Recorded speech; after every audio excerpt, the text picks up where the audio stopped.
লোকটা আফগানের আলেম আল্লাহওয়ালা, জিব্বাটা হাতের মধ্যে দিছে। আফগানের বিজ্ঞ আলেম ঘর থেকে দ্বিতলার থেকে ঘাট ধরে যখন নামাই দিছে, দৌড় রোজার দিকে দৌড়াইতেছে। সেই দিনের রাস্তা এলোমেলো, রাস্তার থেকে একটা জায়গায় আইসা উপর হয়ে পড়িয়ে গেছে, বেহুশ হয়ে গেছে। মানুষ যখন বেহুশ হয় হাত পা খিসে যায়, কি বলেন ঠিক নেবে ঠিক? হাতের মধ্যে জিব্বার কাটা অংশ এইভাবে খিসে গেছে, বেহুশ হয়ে গেছে। ঘুমের মধ্যে স্বপ্ন দেখে গো রহমতের রাসূল আইসা কয়, আমার পাগল তোর কি হইছে বল। ডাক দিয়া বলে, ইয়া রাসূলুল্লাহ, ইয়া হাবিবাল্লাহ, নবী গো, আমি জানি না, দাওয়াত দিয়ে আমার একটু জমজমের পানি দিও, মেহমানদারি করে নাই স্বপ্নের মধ্যে। আর স্বপ্নের মধ্যে নবীজিরে দেখছে, মান রানী ফাকাত রানী, যে স্বপ্নে দেখছে নবীজিরে সে তো নবীজিরই দেখছে, কি বলেন ঠিক নেবে ঠিক? নবী গো আবার জিব্বা কাইটে দিছে। আল্লাহ নবীকে দে দে দে জিব্বা আমার কাছে দে। মুসলমান, কোন নবীর উম্মত, নবীরে চিনলাম না। স্বপ্নের মধ্যে নবীজি জিব্বার আঘাত দিয়া নবীজির জিব্বার লালা জিব্বার মাথায় লাগাই কয়, তুই হা কর। জিব্বার কর্তৃক অংশ একটা ধাক্কা দিয়ে দিছে, সঙ্গে সঙ্গে তার ঘুম ভেঙে গেছে। রক্তের দাগ নাই, ব্যথা নাই, জিব্বা ঠিক হয়ে গেছে। একটা দৌড় দিয়ে রোজার কাছে গেছে, কাঁদে রে কাঁদে, আর বলে নবী গো, রোজার কাছে গিয়া বলে জিব্বা ঠিকই কাটছে, কিন্তু নবীজি জিব্বা কাটছে, আমার কোনো দুঃখ নেই, আমি তো আপনারে পাইয়ে গেছি, আমি তো আপনাকে দেখতে পারতাম না। কয়েকদিন যখন ছিল মদিনায়, শুধু রোজার কাছে আসছে গেছে, অল্প সময়ের মধ্যে টিকিটের মেয়াদ শেষ। রোজার কাছে যায় বিদায় তওয়াফ করেন, বিদায় জিয়ারত করেন, অর্থাৎ বিদায় জিয়ারত করে ডাক দেয়া কয়, নবীজি যাই না, আমি আল্লাহর কাছে বলতে চাই, আল্লাহ যেন আমাকে আবার আগামী বছর মদিনে আসার তৌফিক দে। নবীজি গো আল্লাহর কাছে বলিয়া দেন, আমাকে যেন আল্লাহ মাহরুম করে না। মদিনার ওই ব্যক্তির প্রতি আমার কোনো দাবি নাই, ওই ব্যক্তি যদি আমার উপর অমানবিক আচরণ না করতো, আমি আপনাকে দেখতে পারতাম না।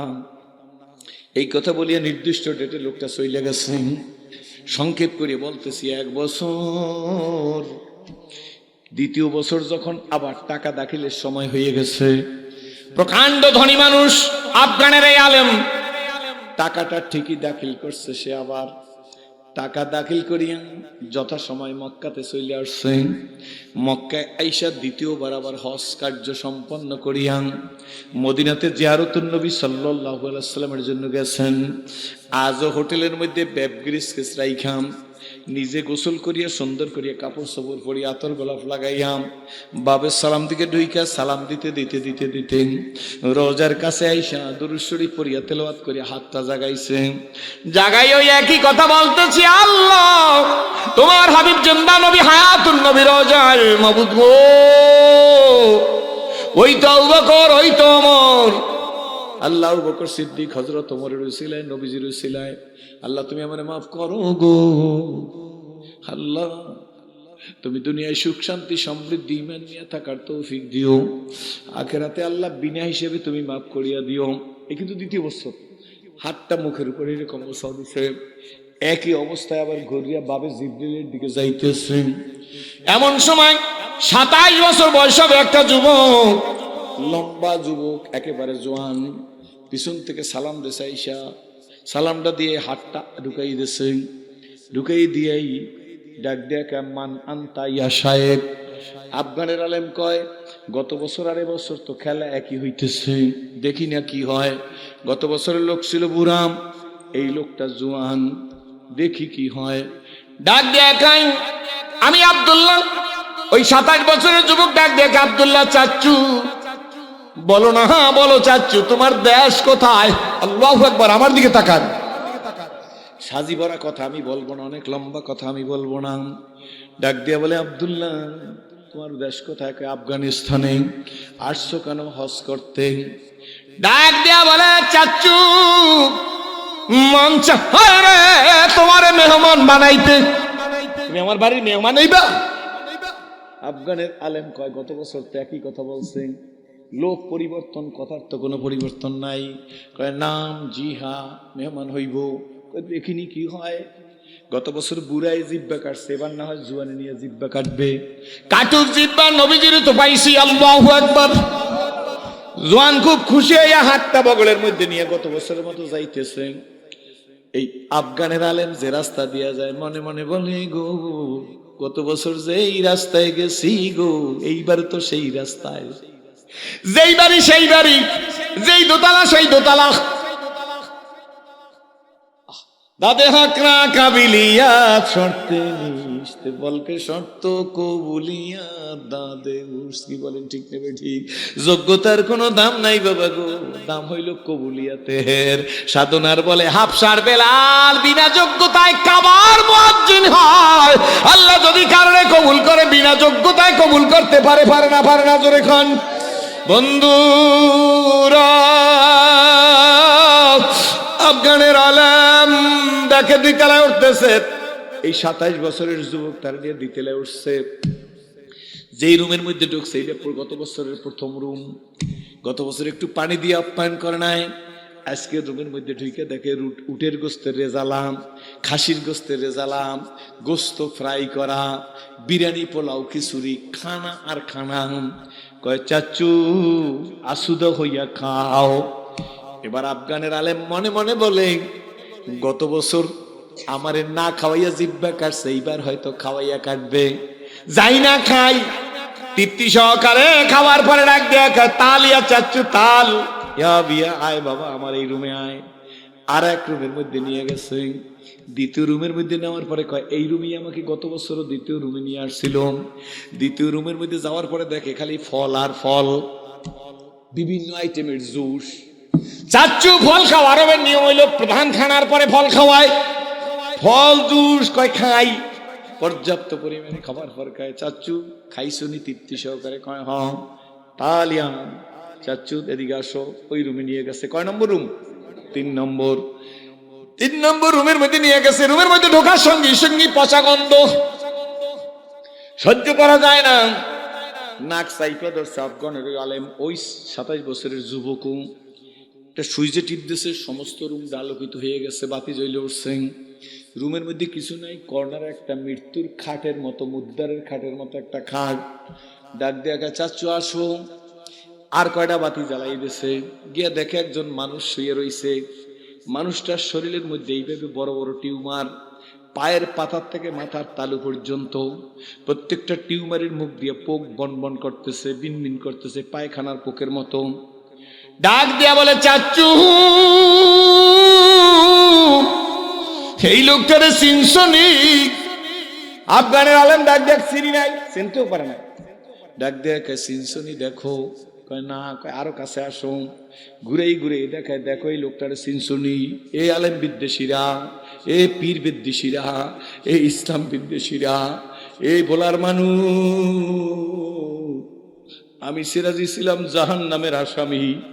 আমি মারা গেলে দুনিয়াতে ঈমান নিয়া মারা না গেলে, কলেমা না পড়ার আগে মারা গেলে আমাকে দুনিয়ায় দাউ দাউ করে আগুন জ্বলতো, তার মধ্যে আমারে জ্বালাই দিত। মুসলমানের ঘরে হইয়া যুবক ইসলামের বিরুদ্ধে যাইস না, কিসমত বরবাদ হয়ে যাবে। সারা জীবন কাঁদবি, কাজ হবে না। ওয়াদা দাও জীবনে আর ইসলাম বিদ্বেষী হব না। হাত জায়গায় ওয়াদা দাও, হাত জায়গায় নাড়া দাও, হাত জায়গায় নাড়া দাও। যুবক এমন জীবন আমি করিব গঠন, মরিলে হাসিব আমি, কাঁদিবে ভুবন। 27 বছরের যুবকটা ডাক দেখা চাচ্চু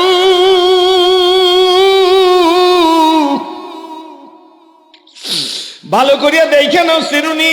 আফগানের আলেম ডাক দেখা না চিনি না। চাচ্চু এইটা আমার বাপ। আল্লাহু আকবার। এইটা আমার বাপ। গত বছর এই বাবা তোমার দাওয়াত দিয়ে নিয়ে আসছিল। বাবার সামনে কথা বলতে সাহস পাই নাই। বাবা যে তোমার সাথে অমানবিক আচরণ করছে আমরা চোখে দেখছি, মাও সহ্য করতে পারে না। এটা মদিনা, তুমি মদিনার মেহমান। বাবা মদিনার মেহমানের সাথে অমানবিক আচরণ করছে। আল্লাহু আকবার। চাচু কেন করছে জানোনি? তুমি হয়তো রোজার কাছে বসে আবু বকর সিদ্দিককে সালাম দিছো, হযরত ওমরকে সালাম দিছো। আমার বাবা শিয়া সম্প্রদায় আবু বকর ওমরের শত্রু, এই জন্য তোমার জিহ্বা কাইটা তোমার হাতে দিয়ে দিছে, জিহ্বার কাটা অংশ তোমার হাতে দিয়ে বলছে যা তোর আবু বকর ওমরের কাছে যা, জিহ্বা লাগাই দিও। বাবাকে আঘাত করতে পারি নাই, বিরুদ্ধে যাইতে পারি নাই। বাবা শক্তিশালী, অনেক টাকা পয়সার গৌরব তার মধ্যে, মদিনার প্রকাণ্ড ধনী, কিন্তু কাজটা পছন্দ হয় না। চাচু গো একটা কথা জিজ্ঞেস করি, পরে তোমার কাছে বাকি কথা বলবো। আফগানের মুজাহিদ বলে বলো বলো বলো, কি বলবা বাবা? ও চাচু আমার এই বাবা তো তোমার গত বছর জিহ্বা কাইটে দিছিল, দেখি তোমার জিহ্বা শুকাইয়া কেমন হয়েছে, মাথা তো নাই জিহ্বার। তোমার জিহ্বার কি কথা বলতে কষ্ট হয় নাকি? তোমার জিহ্বার কাটা, জিহ্বা কাটলে আর জোড়া লাগে না, জিহ্বাটা একটু দেখি। আফগানের মুজাহিদ একটা চিৎকার দিছে, আশেকারা আর জুয়ে দিগারাস, বুলবুলারা গুপ্তে গুয়ে দিগারাস, ই জমিরা আসমানে দিগারাস, আর গোলেরা রঙ্গ বুয়ে দিগারাস। আল্লাহু আকবার। আল্লাহর এক এক পাগলের এক এক হালত, কি বলেন ঠিক না বেঠি? আফগানের আলেম চিৎকার দিয়ে কয় দেখ দেখবি কি, দেখ জিহ্বাটারে বের করে দিয়েছে, দেখে কোনো কাটার দাগ নাই, স্বাভাবিক জিহ্বা। কয় চাচু জিহ্বা তো অ্যাজ ইট ইজ। আফগানের মুজাহিদ ডাক দেখ, শোন তোর বাবা যখন জিহ্বা কাইটে হাতে দিয়েছে, আবু বকর ওমর যাইয়ে তোমার জিহ্বা লাগাই দিও। আমি কিং কর্তব্য বিমূর কার কাছে যাব? মদিনে আমার আছে কে? আমার নবী কামলেওয়ালা ওই রওজায় শোয়া আছে। আমি দৌড় দিছি, কোথায় বেহুশ হয়ে গেছি জানি না। আমি বেহুশের মধ্যে আমার নবী আইসা কও, আমার পাগল তোর কি হইছে বল। আমি সব বলছি, নবীজি কই দে আমার কাছে কাটা জিহ্বা দে। নবীজির জিহ্বার লালা দিয়ে আমার জিহ্বার মধ্যে একটা ধাক্কা দিয়ে লাগাই দিয়েছে, আমার ঘুম ভেঙে গেছে। আমার জিহ্বা রক্তের দাগ নাই, ব্যথা নাই। ওই আফগানের যুবক, ওই মদিনার যুবক 27 বছরের পাগলের মতো হয়ে গেছে। ডাক দেখে চাচু বাপ তো ডিনাই করতে পারি না, বাপ তো। চাচু শুইনা রাইখা দাও, আমি কেমনে তোমারে খুঁজা পাইলাম? প্রশ্ন আছে না আপনাদের মনের মধ্যে? কেমনে খুঁজা পাইলাম জানো না? ও চাচু,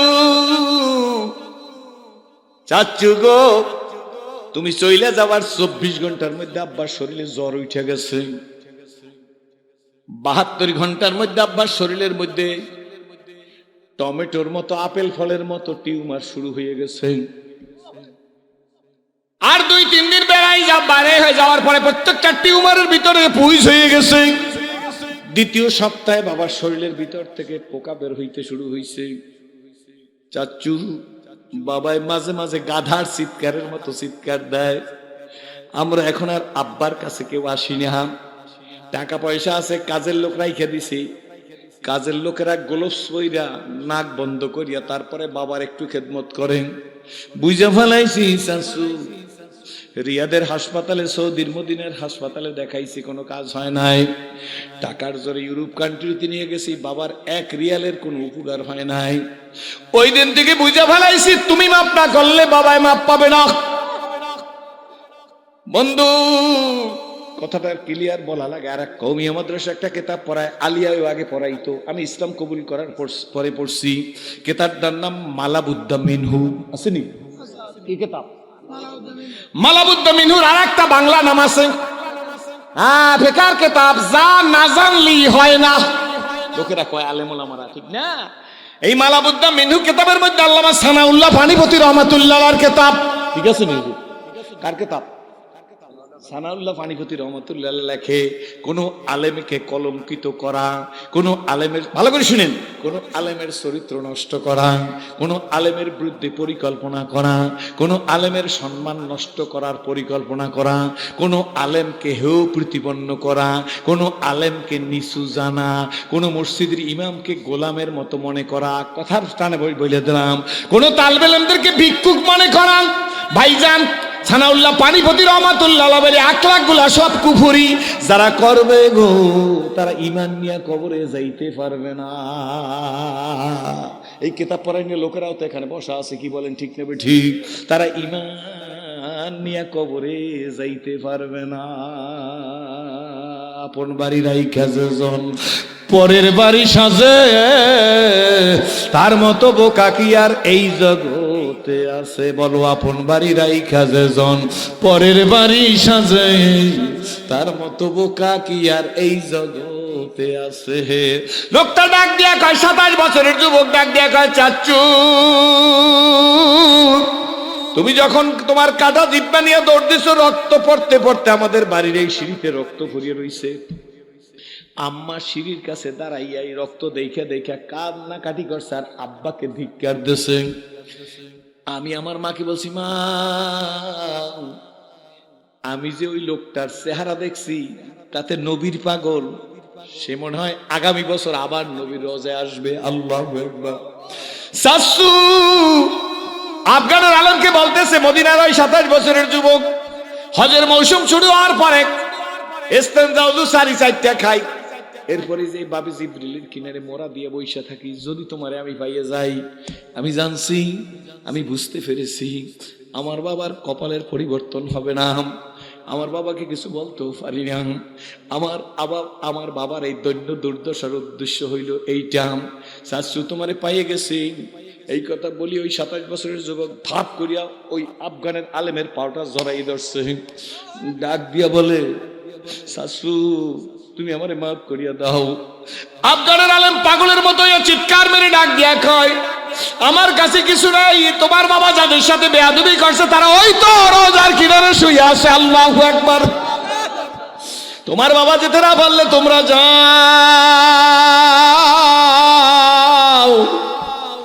আমার কিছু করার নাই, আমার সাথে তো কিছু করো নাই। অসুবিধাটা তো করছো আবু বকর সিদ্দিক হযরত ওমরের সাথে, আল্লাহর হাবিবের সাথে করছো, যার সাথে বেয়াদবি করছো তার কাছে গিয়ে মাপ চাও। বন্ধুরে কথা গুছাই নিয়ে আসছি, এই জন্য তুমি এমন জীবন করিবে গঠন, মরিলে হাসিবে তুমি, কাঁদিবে ভুবন। আল্লাহর নবী মসজিদের মেম্বারের মধ্যে ও বয়ান করতেছে, রহমতের রাসূল বিশ্ব নবী ওয়াজ করতেছে, যুবকেরা বুঝছো কথা জোরে বলো। বন্ধু টুপি নাই অসুবিধা নাই, টুপি মাথায় দিয়ে আসো নাই, কেউ তোমাকে নেগলেক্ট করবে না। বরঞ্চ টুপিওয়ালা মানুষটির চাইতে আমার কাছে টুপি ছাড়া যেই লোকটা আছে তার দাম আমার কাছে বেশি। হুজুররা রাগ হইয়েন না, পালা গরুর জন্য কোনো চিন্তা থাকে না, কি বলেন ঠিক নেবে ঠিক? সারা গরুর জন্য চিন্তা বেশি, কি বলেন ঠিক নেবে ঠিক? ওই টুপিওয়ালা গুলারে, টুপিওয়ালা টুপি ছাড়া যারা আছে ওদেরকে নেগলেক্ট করিয়েন না।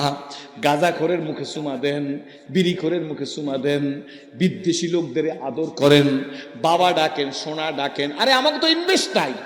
হক্কানি পীরের মুরিদরা বৎসর বইয়া হাত ধরে, পাও ধরে, কয় ভাই সরমনের মাঠে যাই 3 দিন থাকবেন, খাওয়ায়, খায়, মহব্বত করে, নিজের গাঠি বাইন্দা মাথায় লয় কোটি কোটি। আমি নিজে দেখছি একটা তবলিগের কর্মী কয় ভাই একটা চিল্লা লাগান, 3 দিন লাগান, এরকম করিয়া বছর থেকে তার পিছনে মেহনত করে, কি বলেন।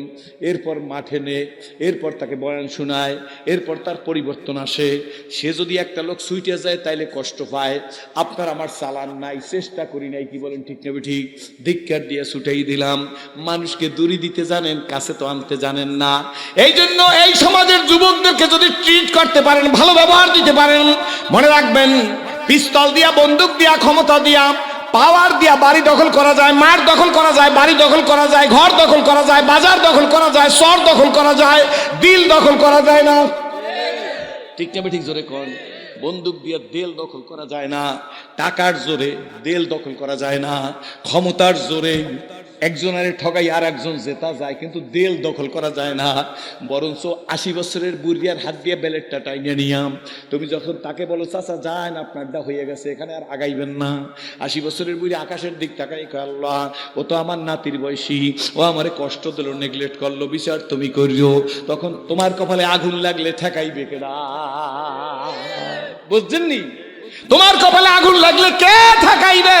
3 ব্যক্তির দোয়া সাথে সাথে কবুল হয়, ওয়ালিদাইন, মা বাবার দোয়া, মজলুমের দোয়া, মুসাফিরের দোয়া। মজলুম বলে যায় যে ব্যক্তি অত্যাচারিত, যার হক তুমি নষ্ট করছো, এখন তুমি যদি বলো যে আমার কপালে এই দুর্দশা আসলো কেন, দুর্দশা আসতেছো ওই যে আফগানের আলেমের সাথে না, আবু বকর ওমর বাবায় পারলে তোর জিহ্বা লাগাই দুক, আসল জায়গায় তো তোমার ত্রুটি হয়ে গেছে। এখন কপালে ভোগ আসলে ঠেকাইবে কেডা? তুমি তো আলেম বিদ্বেষী, তুমি তো বিনা দোষে আলেমের এসাল করছো, বিনা দোষে ফাঁসিতে দেছো ওদের না কন দেশ না জোরে কন, তুমি তো আলেমদের এসাল করছো। এখন তোমার কপালে ভোগ আসছে, তুমি খুঁজে দেখো না তোমার কোন কারণে তোমার কপালে দুর্দশা আসছে তা তো জানো না। কত আলেমরা গেছে মাহফিলের চাঁদার জন্য ছেলে ফেলে একটু ছেলে ফেলে গেছে, ছেলেদের পাঠাই দিছে, কি করবে একটা মাহফিলে অনেক খরচ, ছেলেটা নিয়ে গেছে কয় তোমার হুজুররা এখন আবার ব্যবসা পাচ্ছে, টাকা দেশে 10টা কয় ব্যবসা পাচ্ছে, টাকা দেশে 100 কয় ব্যবসা পাচ্ছে। কি বলেন ঠিক নেবে ঠিক? দিয়েন না কিন্তু নেগলেক্ট করবেন না, কি বলেন ঠিক নেবে ঠিক? অবহেলা করবেন না। আপনারে কলেমা পড়াইছে হুজুররা, আপনার মা বাবার বিয়া বৈধ করছে হুজুররা, কি ঠিক নেবে ঠিক? জোরে করেন। আপনি মারা গেলে জানাজা পড়বে হুজুররা, কারা পড়বে না? আপনাকে থানার ওসি সাহেব পড়বে, বাহির আইনে পড়ান, এত খারাপ না। এসপি সাহেবের আইনে পড়ান, ডিআইজি সাহেবের আইনে পড়ান। রাগ করতেছেন? মানুষের কোন জায়গায় রোগ সেই জায়গায় তাকে ইনজেকশন দিতে হবে।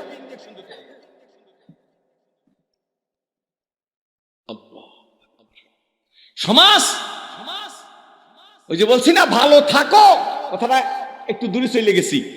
ভালো থাকো না, ভালো থাকোর মধ্যে আল্লাহ নাই, আল্লাহ তোমাকে ভালো রাখো। কোনটা ভালো হয়েছে হুজুর? এখন সবাই কন এখন থেকে আজ থেকে ভালো থাকো হবে না আল্লাহ তোমাকে ভালো রাখো। বাস একটা কথা মডিফাই হইলে দোয়াটা কবুল হয়েছিল। আরো একটা কথা বলিনি, তারপর সামনের কথা ফিনিশিং দেবো, বেশি রাত্র আজকে করবো। সেটা হলো একজন আর একজনের সাথে যদি জিজ্ঞাসা করে আমি আমাদের ইসলামী আন্দোলনের প্রার্থী না, কি নাম জানি, প্রফেসর আল্লামা কামাল উদ্দিন সাহেব, এর কাছে জিজ্ঞেস করি হুজুর কেমন আছেন? আপনার দোয়ায় ভালো আছে। মনে করেন কার দোয়ায়? আমি জিজ্ঞেস করছি হুজুর কেমন আছেন? হযরত মাওলানা ফারুক সাহেব কেমন আছেন? হুজুর আপনার দোয়ায় ভালো আছে। আমি দোয়া করছি এমন কোন নিশ্চয়তা আছে? হুজুর কয় আমার ভুলেলে বললেন না, এই কথাটাও ভুল। এই কথাটায় পীর সাহেব খুশি হইতে পারে, সিরাজি সাহেব খুশি হইতে পারে, প্রার্থী খুশি হইতে পারে, কিন্তু আল্লাহ খুশি না। আল্লাহর রহমতে আমি ভালো আছি। কোনটা? হাত জায়গায় কোন কোনটা? ভালো থাকো না আল্লাহ ভালো রাখুক। আপনাদের কাছ থেকে ইসলাম শিখছি আমি। হযরত ইউসুফ আলাইহিস সালামের বাকি 10 ভাই যখন বাবার কাছে, বাবাকে ইয়াকুব আলাইহিস সালাম, ইয়াকুব আলাইহিস সালাম কেডা? যার বাবা নবী, যার দাদাও নবী। ইয়াকুব আলাইহিস সালামকে মনোযোগ আছে, টান টন দিতে পারবো না। ওনার মতো আমিও এই কাজে গ্রেফতার। ওনার যে রোগ আমারও এই রোগ, প্রফেসর সাহেবের যে রোগ আমারও এই রোগ। সারাদিন কথা বলতে বলতে ওয়াজ সব বাদ দিয়ে দিছি, কিন্তু বলা আলী আর মুফতি সাহেবের কারণে পারিনি এইটা বাদ দিতে, এটাও বাদ দিছিলাম। 2 ঘন্টা ওয়াজ সুললিত কণ্ঠ দিয়ে বহুত করছি, শোনেন আমার কথা। 2 ঘন্টা 2.5 ঘন্টা একসের বুড়ো খেলাও তো বুড়ো হয়েছে, এখন তো একেবারে গলা খারাপ আসলে না, আজ গুণা খারাপ, কিন্তু দেখছি জীবনে সব করছি, কিন্তু একামতে দিন দিন প্রতিষ্ঠার কথা অপূর্ণাঙ্গ রয়েছে। আমরা 2 ঘন্টা ওয়াজ করিয়ে যাই, 22 মাসের মতো কারো গায়ে যেন না লাগে। আমি ভয় পেয়ে গেছি, আল্লাহ যদি কিয়ামতের ময়দানে বলে দাঁড়াও হিসাব দাও, সামনে যাও, আমার দিনের সূর্য তোমার সামনে ডুবে গেছে, তুমি কোনো কিছু করো না। প্রফেসর সাহেব, মুহাদ্দিস সাহেব, সিরাজি সাহেব, মুফতি সাহেব, দাও হিসাব দাও, সামনে যাও। আম্মা মান খাফা মাকাম রাব্বিহি ওয়া নাহান নাফসা আনিল হাওয়া ফাইনাল জান্নাতা হিয়াল মাওয়া। রাগ করবেন না তো? এই লাইনে চলবে? আমার সাথে দেখা না করে কেউ যাবেন না, ওয়াদা দেন হাত জাগাইয়া। ভয় নাই, বুঝবেন টাকা পয়সা চাইবে, টাকা দিতে না পারলে খালি হাতটা আমার হাতের লাগে লাগাইছে। এত কষ্ট আছে, পরে কথা কই। সেই জন্য গলাটার অবস্থা বেশি ভালো না, কাটা কাটা কথা কই তুই। তবে মনে রাখবেন ইসলাম আগেই বলিয়ে লেখছি, কিন্তু আপনাদের দিয়ে শিখছি, ঠিক না? যদি মিষ্টি সুর দিয়া কারো গায়ে না লাগে ওয়াজ করে যাই, কমিটির লোকেরা এখন এসে বলবো হুজুর আগামী বছর দাওয়াত টানেন। কারণ বাংলাদেশের মানুষের চরিত্র হইল কুতিবা আলাইকুমুস সিয়াম, ঝগড়া নাই, আকিমুস সালাত, ঝগড়া নাই, আকিমুদ্দিন, ঝগড়া। বুঝাইতে পারিনি মনে হয়? রোজার কথা বললে, নামাজের কথা বললে, জিকিরের কথা বললে, টুপির কথা বললে, পাগড়ির কথা বললে, দাড়ির কথা বললে, ইশরাকের কথা বললে, আওবিনের কথা বললে, তাহাজ্জুদের কথা বললে, তেলাওয়াতের কথা বললে কোনো অসুবিধা নাই। কিন্তু যখনই বলবেন আকিমুদ্দিন, দিন কায়েমের কথা বলবেন, তখনই তার মাথা খারাপ হয়ে যায়। হুজুরদের আবার এত লোভ কেন? মনে হয় যেন এটার মধ্যে একটা লোভ হয়ে গেছে। যেহেতু ওয়াজ মাহফিল সব তো আর বলা যাইবে না, কারোর প্রতি দুর্বলতা নাই আমার, আলহামদুলিল্লাহ। খুশি না বেজার? জোরে কন। কেউ বিরক্ত হইছেন? বিরক্ত হবেন নাকি? যে পরিমাণ আলোচনা করতেছি, এই আলোচনা আপনারা বিরক্ত হইতেছেন নাকি? না বাবা না। ইয়াকুব আলাইহিস সালাম বসা, আমার দেখছেন এই বাচ্চার কথা বললেন, ভালো থাইকো। আপনারা কি কইবেন? সবাই কন না, ওয়াজে তো কিছু উপকার হইতে হইবে। ভালো থাইকো, আপনার দোয়ায় ভালো আছি। দেখছেন আমার এখন ডিনাই করি, আমি যা কই আমার লাগে কেউ নেই। আমি কইছি ভালো থাইকো, জোরে লাগান, ভালো থাইকো, ভালো থাইকো। আল্লাহর রহমতে ভালো আছে, এটা মাঠ পাইয়ে গেছে। আপনার দোয়ায় ভালো আছি, আপনার দোয়ায় ভালো আছি। আমি প্রধান বক্তা, এই মাঠ পাইলাম। এইবার আর একটা কথা বললে শেষ ফিনিশিং দিব ইনশাআল্লাহ সামনের দিকে। খুব ভালো লাগবে আমার এই দুইটা কথা যদি খায়, ওয়াজ কবুল। মাদ্রাসা চিন্তা করেন না, মাদ্রাসা রক্ষা করবে আল্লাহ। কেডা? জোরে কন। হযরত ইয়াকুব আলাইহিস সালামের অন্য 10 সন্তান ইয়াকুব আলাইহিস সালামকে বলতেছে, আব্বা ইউসুফকে দিয়ে আমাগরে কেন বিশ্বাস? এটা আছে না কোরআন শরীফের মধ্যে, আহসানুল কাসাস। কাজে আব্বা ইউসুফকে দিয়ে আমাদেরকে কেন বিশ্বাস করেন না? জঙ্গলের মধ্যে তাজা হরিণের কাবাব বানাই খাই, আপেলটা সেরিয়া খাই, বাইডারে খাওয়াইতে পারি না। দরি দুনিয়া কাছে আরে না দিদাম, আগার দিদাম ওফাদারি না দিদাম। সুসময় অনেকই বন্ধু বটে হয়, অসময়ে হায় হায় কেহ কারণ। সব ভণিতা ইয়াকুব আলাইহিস সালাম সব বুঝতেছেন, বুঝতে পাইয়া কিং কর্তব্য বিমূঢ় হইয়া, কিং কর্তব্য বিমূঢ় তো বুঝছেন, গতান্তর না পাইয়া, এক কথায় বাংলা ভাষায় বলি উপায় না পাইয়া ওই ভাইদের কাছে ইউসুফ আলাইহিস সালামকে দিছে। এটা জাহেরা ভাবে দিছে, কিন্তু ইয়াকুব আলাইহিস সালাম টেলিফোন লাগাইছে আল্লাহর কাছে, প্রকাশ্যে আমি ইউসুফকে ভাইদের আমার অন্য সন্তানদের হাতে দিলাম, কিন্তু ইন্টারনাল ব্যাপার খোদা তোমার সাথে, আমি পয়গম্বরের সম্পর্ক চ্যানেল তোমার সাথে আমার, আমি ইউসুফকে তোমার হাতে জমা দিলাম। সুবহানাল্লাহ হয় না জোরে? কার কাছে দিছে? শুধুমাত্র ইবরাত হাসিল করার জন্য বলি। তার ফল কি? বলে ইয়াকুব আলাইহিস সালাম ইউসুফ আলাইহিস সালামকে আল্লাহর হাতে দেওয়ার কারণে। কার হাতে? আল্লাহ বড় আমানতদার, আল্লাহু আকবার। তিনি ইউসুফ আলাইহিস সালামকে শুধু কবুল করে নাই, সেই কুয়ার মধ্যে, কথা বলবেন না, কুয়ার মধ্যে ফেলাইছে। কুয়ার মধ্যে থেকে আল্লাহ ইউসুফ আলাইহিস সালামকে নিখুঁত ভাবে উঠাইয়া, ভাই প্লিজ, মালিক সদাগর কিনছে, মালিক সদাগরের থেকে আজিজ মিসর খরিদ করছে। মিশরের প্রেসিডেন্ট আজিজ মিসর জুলাইখার বাড়িতে নিয়ে গেছে, অর্থাৎ তার স্ত্রী জুলাইখার কাছে রাখছে। জুলাইখার ষড়যন্ত্র থেকে ইউসুফ আলাইহিস সালামকে আল্লাহ হেফাজত করছে। কেডা? মিথ্যা জেল খাটছে, তবু তার চরিত্রে দাগ বসায় নাই।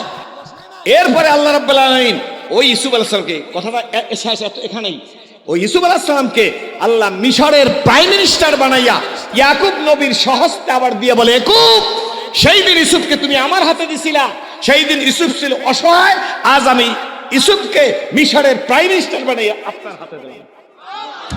এই জন্য লম্বা দোয়া যারা জানেন না, অত ছেলে সিঙ্গাপুর যাবে, সৌদি যাবে, ঢাকা যাবে, যশোর যাবে, আপনার ছেলে মা যাই, আমি বিদেশ যাই, কিছু বলতে না পারলে অন্তত মুখ দিয়া, অন্তর দিয়ে এতটুকু কথা বলবেন, আল্লাহ আমার আব্দুল্লাহকে, আমার আব্দুর রহিমকে, আমার সোলাইমানকে, আমি আমার জামাইটাকে, আমার ভাইটাকে, আমার বাবাটাকে আমি তোমার কাছে ওইভাবে জমা দিলাম, ইয়াকুব আলাইহিস সালাম ইউসুফ আলাইহিস সালামকে তোমার কাছে এইভাবে জমা দিলাম।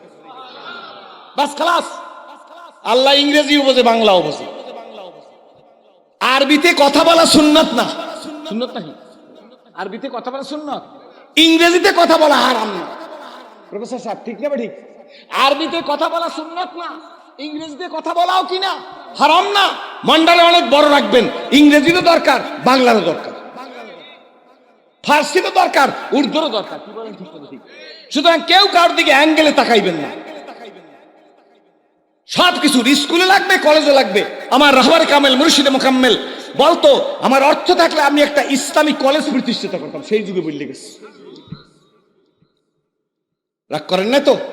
আল্লাহ আপনাদের কবুল করুন। উদারতা ইসলামের মধ্যে। হাত বাড়াই দিবেন।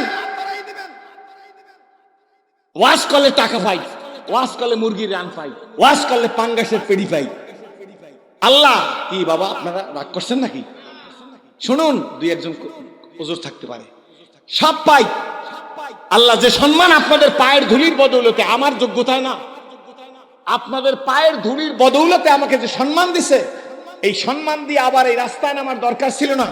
প্রফেসর সাহেব নিশ্চয়ই সলভেন্ট, তার দরকার ছিল না। দরকার ওইখানে এক জায়গায় জবাব দিতে হবে।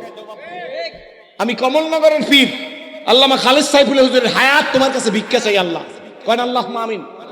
মোহাম্মদুল্লাহ হাফিজুল জামাই 28 তারিখে সমাবেশে বৈশা ফরিদউদ্দিন মোবারক সাহেব, আমি সিরাজুল ইসলাম, কমলনগরের পীর সাহেব, তিনজন এক জায়গায় বসা। আমি বললাম, হুজুর আপনি তো দুইবার ইউনিয়নের চেয়ারম্যান, একবার উপজেলার চেয়ারম্যান, বাড়িও গেছি তার সাথে আমি দেখা করতে, তার বাড়ি কমলনগরে। এরপরে এমপি নির্বাচন, হুজুর সহ্য হইবে আপনার? আমি আর কইবেন না।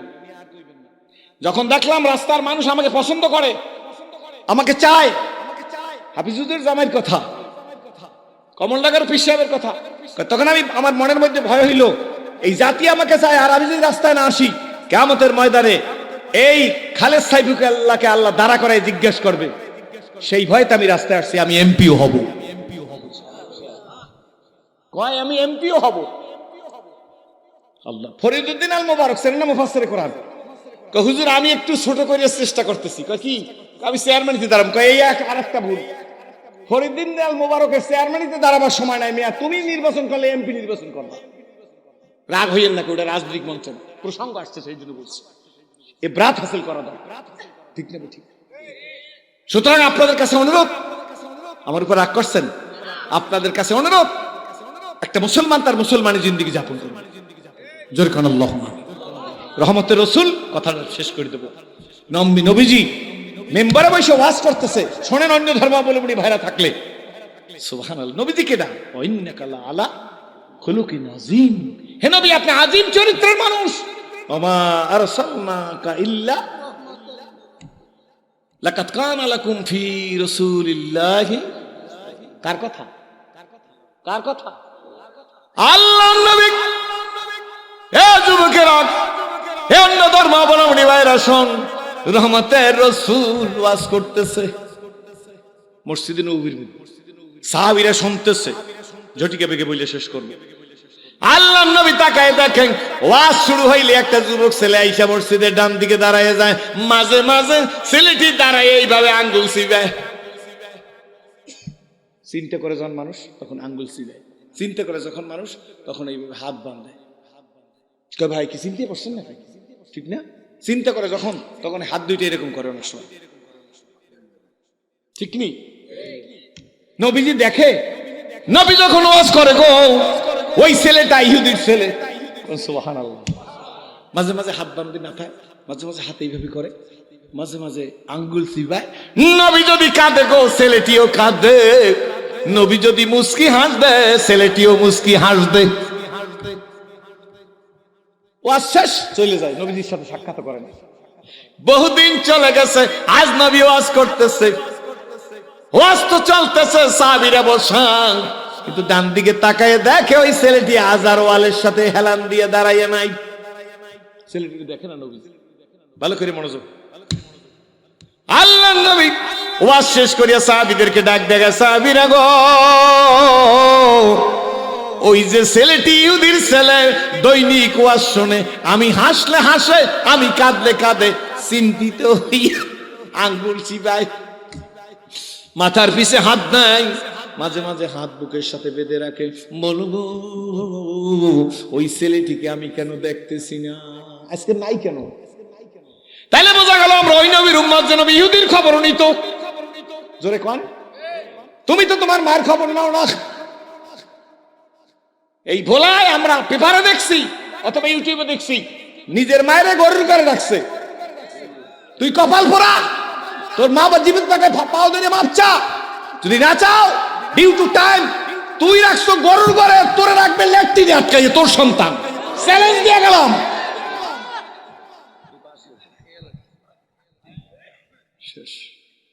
কথা কইন না, তুই রাখছো কোথায়, তোরে রাখবে কোথায়? আমি ছোট থেকে বইলে গেলাম, লিখে রাখিস। খেদমতে মাদর ফেদর কোন ইখতিয়ার, খেদমতে মাদর ফেদর কোন ইখতিয়ার, তাকে আবি দর্দে আলম বখতিয়ার। খেদমতে মাদর ফেদর কোন সবে শাম, তাকে আবি দর্দে আলম নিকুনা। মহইয়া ছেলে মরিয়া গেলে না ডাকিলে মা, চিরকালি রইয়া যায় যে মায়ের মনে ঘা। বলো হইয়া ছেলে চিরকালি রইয়া যায় যে মায়ের মনে ঘা। হইয়া ছেলে মরিয়া গেলে না ডাকিলে বাপ, চিরকালি রইয়া যায় যে বাবার মনে তাপ। ঠিক নেবে ঠিক, বাপের খবর লয় না আর নবী ইহুদির খবর লইছে। তুমি কয় নম্বর মুসলমান? আল্লাহর নবী ডাক দিয়া বলে, ডাক দিয়া বলে, সাহাবীরা গো, আমার সোনা মণিটাকে আজকে দেখতেছি না কেন? সুবহানাল্লাহ। তাহলে নবীর দরজ ছিল না? সাহাবীরা ডাক দিয়া, কি ইয়া রাসূলুল্লাহ, ইয়া হাবিবাল্লাহ, হুকুম যদি করেন তার বাড়িতে গিয়া খবর নিয়ে আসি। আমার নবী ডাক দিয়া বলে, না না, তোমরা গেলে হয় না, আমি নবীরও তো যেতে হয়। কোন নবী? নবীজি উঠে দাঁড়াই গেছে, সাহাবীরাও দাঁড়াই গেছে। আমার নবী সামনে সামনে হাঁটে গো, সাহাবীরা পিছে পিছে হাঁটে। অল্প সময় হাইটে ইহুদির বাড়ি চলে গেছে। সাহাবীরা ইহুদি ছেলেটার উঠানে, আল্লাহর নবী অনুমতি নিয়ে ঘরের মধ্যে ঢুকে গেছে। শোন রাজনীতিবিদরা, কারোর সাথে আমার কোনো বৈরী মনোভাব নাই, আমি ভোলায় কোনো মার্কায় দাঁড়াইও নাই, আমি মাদ্রাসায় ওয়াজ করতে আসছি, আমি রাজনীতি করতে আসি নাই। কিন্তু বইলা গেলাম, বাবারে বন্ধুরে, সময়ের 1 ফোর অসময়ের 10 ফোরেও কাজ হবে না। আল্লাহর নবী ঘরের মধ্যে ঢুকছে, ওই ছেলের বাবা আল্লাহর নবীকে দেইখা চিৎকার দিয়া কাঁদতেছে।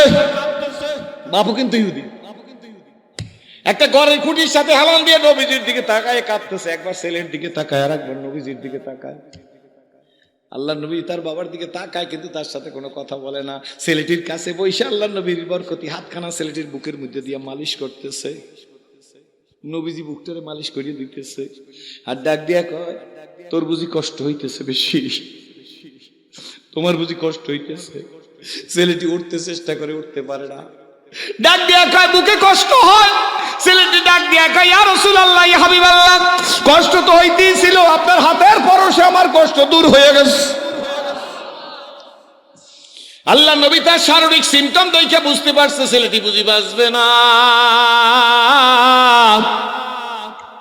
শেষ সময় ডিস্টার্ব করবেন না কেউ, আমার দিকটা কি থাকে। ছেলেটি বুঝি আর বাঁচবে না। আল্লাহ নবী চিন্তা করে, এত ভালোবাসা, ও যদি মারা যায় আমি কলেমার দাওয়াত কারে দেব? আল্লাহ নবী ডাক দেখে, আব্বু আমার মন চায় আমি তোর কলেমার দাওয়াত দেই। আল্লাহু আকবার। তুই কলেমা পড়বি নি? আমি তোরে কলেমার দাওয়াত দিলাম। ছেলেটি আসমাকা হয়ে গেছে, বাপের দিকে তাকাই রয়েছে। নিজের বাপে ওই খাম্বার সাথে হেলান দেওয়া, আর দিয়া ডাক দিছে, আব্বু এদিকে আয়। বাবা আসছে, কথা বলতে কষ্ট হয়। ছেলে ডাক দেখ, আব্বু তোমার কানটা আমার মুখের কাছে লাগাই দাও। তোমার কানটা আমার মুখের কাছে হাত দিয়ে ইশারা করে কয়, তোমার কান আমার মুখের কাছে লাগাই দাও। বাপে কান লাগাই দিছে, নবীজি পাশে বসা। ছেলেটি ডাক দেখ, আব্বু দেখছো বাড়ি থেকে আসছে? আব্বু আমাদের বাড়িতে কে আসছে দেখছো? ছেলেও কান্দে, ছেলের বাবাও কান্দে। ছেলেটি ইশারা করে কয় দেখছো কেটে আসছে? ছেলের বাবা কয় দেখছি। চিনু কেটে আসছে? ছেলের বাবা চিৎকার দিয়া কাঁদতেছে, কয় আব্বু শোনো, রহমতের রসুল আমারে দেখতে আসছে। আব্বু নবী আমারে দেখতে আসছে, আল্লাহর নবী আমাকে কলেমা পড়তে বলে, তুমি আমার বাবা না, তুমি কম আমি কলেমা পড়বনি। নবী আমারে কলেমার দাওয়াত দিয়েছে, তুমি বলো আমি কলেমা পড়বনি। বাবা একটা চিৎকার দিয়ে ডাক দিয়া কাছে, শোন আমি তোর জন্মদাতা বাপ, আমার কথা শুনিস না, ওনার কথা শোন। আল্লাহু আকবার। আমার কথা শুনিস না, ওনার কথা শোন। হে আমার আদরের ছেলে, তুই জানো না আসমানের নিচে জমিনের উপরে ওনার চাইতে ভালো মানুষ আর কেউ না। বাবার কথা শুনে ছেলে হাতটা নবীজির হাতের মধ্যে ঢুকিয়ে দিস। আল্লাহু আকবার। আল্লাহ নবী হাত ধরিয়া কলেমা পড়াই দিস। কলেমার শব্দটা শেষ স্পষ্ট ছেলেটি বলছে, সঙ্গে সঙ্গে দুনিয়ার থেকে বিদায় হয়ে গেছে। আল্লাহ নবী চোখের দিকে তাকাইয়া কেঁদে ফেলছেন। রহমতের নবী ডাক দেয়া সাহাবীরা গো, ও সোনামণিটা মনে হয় মরেই গেল, তোমরা তারে গোসল দাও, কাফন পরাও, আমি তার জানাজার ইমামতি করব।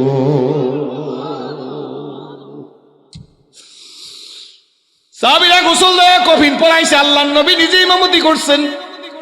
সাহাবীরা লাশ নিয়ে যাইতেছেন, নবী আগে গিয়া কবরের মধ্যে দাঁড়াই গেছে। নবীজি হাত বাড়াই দিছে, দে রে দে দে দে। এ মুসলমানের লাশ কবুল করছে, কলেমা পড়ছে, আমার হাতে দে। শোনো যুবক, আল্লাহ নবীর হাতে লাশ দিছে, নবীজি লাশটা এইভাবে বুকের সাথে লাগাই ধরছে। নবীজি আকাশের দিকে তাকায় কাঁদতেছে, সাহাবীরাও কাঁদে। ডাক দিয়া সাহাবীরা একজন আর একজনের কয়, কি কপাল নিয়ে আসলে ইহুদির ঘরে জন্ম হইয়া। আমরা নবীজির ডানে থাকি, ভাবে থাকি, সামনে থাকি, পিছে থাকি, যুদ্ধে যাই, কোনদিন নবীজির বুকের সাথে লাগতে পারি নাই। একটা সেজদা দিল না, একটা আয়াত তেলাওয়াত করলো না। নবীজি তারে বুকে নিয়ে আকাশের দিকে তাকাইছে, হাউমাউ করে সাহাবীরা কাঁদতেছে। নবীজির চোখ দিয়া পানি পড়ে গো। হঠাৎ করে নবীজি সামনের দিকে একটু তাকাইছে, ডান দিকে তাকাইছে, বাম দিকে তাকাইছে। নবীজি ডান দিকে তাকায় মুস্কি হাস দিছে, মুখখানা ঘুরে বাম দিকে তাকায় মুস্কি হাস দিস। এক সেকেন্ড দেরি করে না, লাশটা কবরে রাইখা তাকে বুকে নিয়ে আপনি কাঁদতেছিলেন কারণ কি, আর হাসতেছিলেন, তার হাস দিলেন তাতেই বা তারই বা কারণ কি? আমার নবী ডাক দিয়ে গেছে, সাহাবীরা গো, আমি যা দেখি তোমরা তা দেখো না, আমি যা বুঝি তোমরা তা বোঝো না, আমি যা শুনি তোমরা তা শোনো না। আমি যখন তারে বুকে নিয়ে কাঁদতেছিলাম আকাশের দিকে তাকাইয়া, তার মর্যাদার কারণে আমি কাঁদতেছিলাম। আল্লাহ যে তারে কি মর্যাদা দিছে গো। সাহাবী একজন দাঁড়ায় বলে, হুজুর ডান দিকে তাকায় মুস্কি হাস দিলেন কেন, বাম দিকে তাকায় মুস্কি হাস দিলেন কেন? আল্লাহ নবী ডাক দিয়া বলে, আমি ডান দিকে তাকায় দেখি ডাগর ডানা হুরেরা জান্নাতি মুক্তার মালা নিয়ে তার দিকে আসতেছে। আমি হুরদের পায়ের মল নবী নিজের চোখে দেখতে পাইছি। আল্লাহু আকবার। আল্লাহ নবী বলেন, আমি হুরদের দিকে তাকাইছি, হুরেরা আমি নবীজিরে দেখে লজ্জা পাই। আমি বাম দিকে তাকাই দেখি ডাগর ডানা হুরেরা পায়ের মল বের করিয়া জান্নাতি মুক্তার মালা নিয়ে তার গলায় দেওয়ার জন্য আসতেছে। আমি নবী তাকাইছে, হুরেরা লজ্জার দিকে মুখ ফিরাইছে। আমি আর সময়টা নষ্ট করি নাই, আমি তাকে কবরের মধ্যে শোয়াই দিয়ে আমি কবর থেকে উঠে আসছি। বলার মানুষ,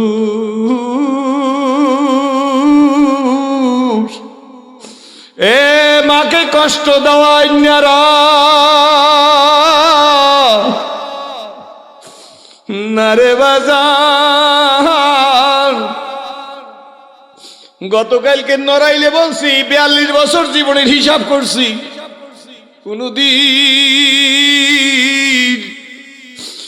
ঘরের দরজায় যাইয়া 42 বছরে মা ডাকবার পারি না। 42 বছরে আমি সিরাজি ঘরের দরজায় যাইয়া মা কই একটা ডাক দেই নাই। 42 বছরের মধ্যে বাবা বলে ডাক দেই নাই, বোন নাই বোন বলে ডাক দেই নাই, নিজেকে আল্লাহ মেয়েও দেয় নাই, কোনো আফসোস নাই, আদর করতে পারি নাই। মদিনার সুপার মার্কেটে গেছি, বন্ধু বান্ধবদের জন্য টুপি কিনি, যায় নামাজ কিনি, ভাইজান তসবি কিনি, বন্ধু বান্ধব আত্মীয় স্বজনকে দেব। দামি একটা যায় নামাজ, অনেক দাম। যায় নামাজের কাছে দাঁড়াইয়া যায় নামাজটা দেখতেছি, আর মনে পড়ছে যদি আমার মা মুসলমান হইতো, আমি যত দামের যায় নামাজ এইটা হোক, এইটা আমার মায়ের নিয়ে দিতাম, আলেম হিসাবে বক্তা হিসাবে আমার মায়ের পার নিচে যায় নামাজটা বিছাই দিতাম, আমার মা আমার জন্য দোয়া করতো, আমি বাইজিদ বোস্তামির মতো বুজুর্গ হইয়া যাইতাম। আফসোস নিজের বুকের মধ্যে কাউকে বলি না, চোখ দিয়া পানি পড়তেছে। মদিনার এক বন্ধু নাম নাসির আমার কাছে আইসাই বলতেছে, ভাইজান কাঁদেন কেন, কি হইছে? আমি বলছি, নাসির এই যায় নামাজটা দেখা কাঁদতেছি। ও তো আর বোঝে না আমার কি ব্যাপার, ডাক দেখে ভাইজান কাঁদেন কেন, টাকা নাই? আমি বলছি, না ওসব কথা না, যায় নামাজটা দেখে কাঁদতেছি। কয় ভাইজান কত টাকা দাম? একটা যায় নামাজ দেখে আপনি আফসোস করে কাঁদবেন কেন? 100 যায় নামাজ আমি আপনার হাদিয়ে দিয়ে দেবো কিনা, অনেক দামের যায় নামাজ। নেই যায় নামাজ ডাক দিয়েছে, তাল তাল। ওই লোকটার ডাক দিয়ে, আপনি দাঁড়াও নাসির, যায় নামাজ কেনার টাকা আমার আছে, আমিও একেবারে গরিব না, কিন্তু শোনো গো আমি কি জন্য কাঁদছি তা তুমি জানো না? যায় নামাজ যদি কিনে আমার মা যদি মুসলমান হইতো, মায়ের পায়ের নিচে দিয়ে দিতে পারতাম। মা যদি যায় নামাজে সেজদা দিত, তখন নাসির পাগল হয়ে গেছে। ভাইজান আপনার কান্না আমরা সহ্য করতে পারি না, বলার মানুষ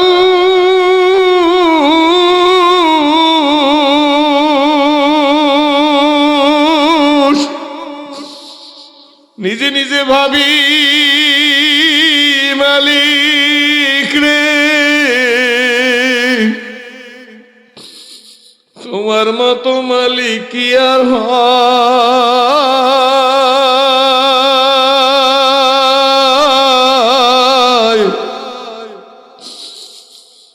আমি তখন 42 বছর আগে ক্লাস 8-এর ছাত্র। বাবা কয়েক মিনিটের মধ্যে শেষ করব। গাবি গরু একটা ছিল, 7-8 কেজি গরুর দুধ হইতো। বাবা ভিতরের বালতি নিয়ে কয়, তাড়াতাড়ি আসো, বাছুর নিয়ে আসো। গরুর বাচ্চারে বাছুর কয়নি বলাই, বাছুর নিয়ে গেছি। বাবা বালতির মধ্যে কয়েক ফোঁটা সরিষার তেল দিছে, তেলটা দিয়ে গরুর বানের মধ্যে হাত দিয়ে এইভাবে করিয়া চটকাইছে। বাছুরটারে ছাড়ি দাও, বাছুর গিয়ে চুপ করিয়া 2টা টান দিছে। রশি দিয়ে কয়, বাছুর ধরিয়ে বসো। 8 কেজি দুধ বাবা এইরকম দোয়াইয়া নিয়ে গেল। বড় বালতি বাবা বালতি নিয়ে ঘরে চলে গেল। আল্লাহ আমার এই বুসটুক দিছিল। গরুর দিকে তাকাই দেখি বাছুর ছাইড়ে দিছি, বাছুর যায় গরুর বানের মধ্যে শুশুনি দে। 1টা 2টা শুশুনি দেওয়ার পরে গরুতে লাথি মারা শুরু করছে, পাছা সরাই ঘরে ব্যথা পায় বানে। কতক্ষণ পর দেখলাম বাচ্চা অস্থির হয়ে গেছে, গরু অস্থির হয়ে গেছে। গরুটাই বইসে পড়ছে, বাছুরটা গরুটার সামনে যাইয়ে বইসে পড়ছে। আল্লাহর কসম করিয়া বলি, আমি তাকাই দেখি গরুর চোখ দিয়েও পানি পড়ে, বাছুরের চোখ দিয়েও পানি পড়ে। আর গরুটা জিব্বা দিয়ে শুধু বাছুরের কান, মাথা, নাক ছাড়তেছে, পিঠ ছাড়তেছে, গরুর চোখ দিয়ে পানি পড়তেছে। আমি তাকাই তাকাই বারবার দেখতেছি, এটা আমার দেখার তৌফিক দিছে, বুঝার তৌফিক দিছে। আমি তখন বুঝছি গরু বুঝি বাছুরের বুঝাইতেছে, ও সন্তান বেজার হইস না, তোর জন্য আমারে মালিক বানায় নাই, বনি আমাদের জন্য আমারে মালিক বানাইছে। বড়িয়া তো আমার দুধ নিয়ে গেছে, দুধ হইলে তুই খাবি। আর বাছুরও কাঁদতেছে। আমি তখন ইসলামের কলেমা পড়ি নাই, আমি দাঁড়াইয়ে দাঁড়াইয়ে কাউকে শুনাই নাই, বলছি ও মালিক, বাবা 8 কেজি দুধ দোয়াইয়ে নিয়ে গেল, বাবা তোমারে চিনল না। আল্লাহ আমাকে তোমার একটু চিন্না কবরে যাওয়ার তৌফিক দিও। আজকের বুঝেছি